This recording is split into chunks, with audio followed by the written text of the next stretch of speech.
You ever have a good idea backfiring?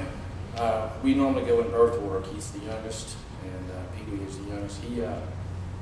We had the idea yesterday that we'd put him to speak first because it just seemed like a good time to do something a little different.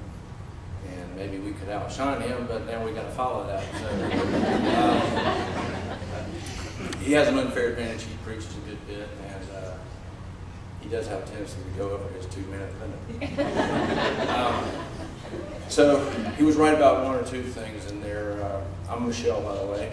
Michelle, I'm proud to be named after you. He was right about us talking through tears, and I'm afraid I may be.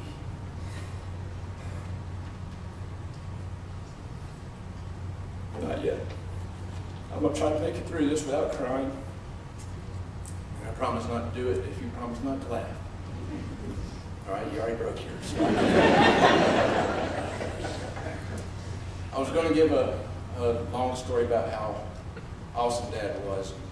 A lot of his qualities, good qualities, but man, that would be a long list, and you guys already know that. That's why you're here today. So I decided I'd pick one quality. Tell a little story about it that nobody else knows. It's kind of ridiculous that it's in my memory, but it is. And some of y'all won't even think it was one of his qualities, and that's patience, because he could get short-tempered from time to time.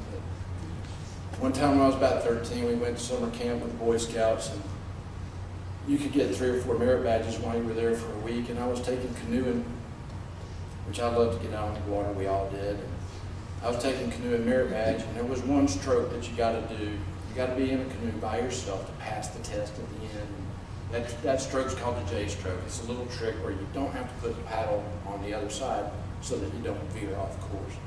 And for some reason, I couldn't get it. I'm a mechanical thinking guy, and I was like paddling, and my canoe would always veer off course. It just kept doing it. So I went down there with a few other scouts, and at night for a practice session, Dad decided to follow us down there. He was scoutmaster, and he followed us down there, and he was helping people. I was out there struggling with the J stroke. I had mastered everything else except the J stroke. I could not get the merit badge if I didn't master the J stroke. Test tonight, I'm paddling, suffering, struggling. Dad calls me over about 15 minutes into it. He says, "Son, let me talk to you, man. What seems to be the problem here?" I thought Dad was going to tell me canoeing isn't for everybody, and you're one of those everybody. In reality, Dad said, he read the merit badge book and read how to do the J stroke. He didn't know how to do the J stroke, but he tried to teach me how to do the J stroke, as my instructor had done. And I went out and practiced it some more. Didn't get it. He called me back. This went on 3 or 4 times, showing me how to do the J stroke. And Dad had patience. I was not listening. That was my problem. I wasn't listening. Well, Dad had a new idea. He said, "Why don't you teach me how to do the J stroke?" So I did. I told him exactly how to do it, and he looked at what I was doing. I was holding the blade wrong. I was putting it in the water at an angle that was inappropriate, and that was causing all my frustration and failure. And he said, "This is what's wrong with it." Once he did, it hit my mind. I have to understand the why behind stuff, and I was able to do it. I restored my confidence. I was a professional now at J stroke.